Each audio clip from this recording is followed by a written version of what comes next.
Alors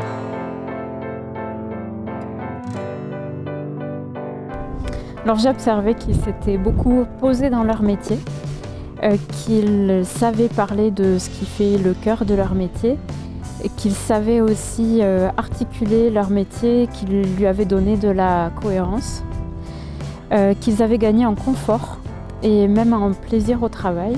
Cela a été permis parce que finalement, en échangeant entre eux, en construisant entre eux, ils ont osé, ils se sont donné les marges de manœuvre et l'assurance pour oser faire autrement, et ils ont été outillés pour le faire.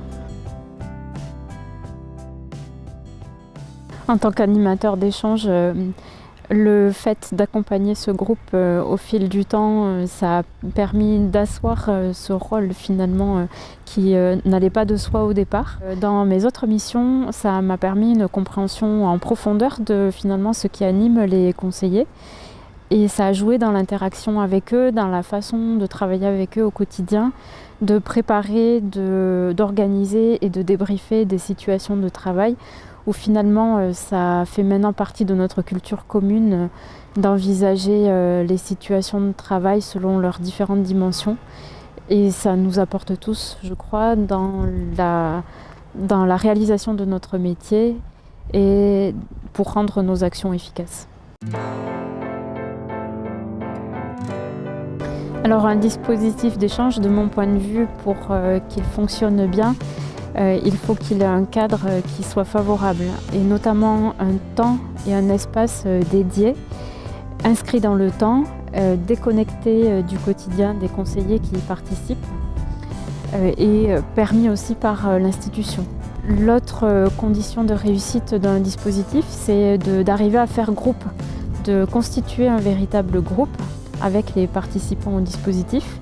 Et ça passe par la création d'une culture commune autour de l'analyse du métier, du travail sur les situations. Ça peut passer aussi par un événement fondateur qui va rendre le groupe solide, sur lequel le groupe va pouvoir s'appuyer. Ça passe aussi par une grande confiance qui s'instaure entre les participants du groupe et qui permet la libre expression de chacun d'entre eux.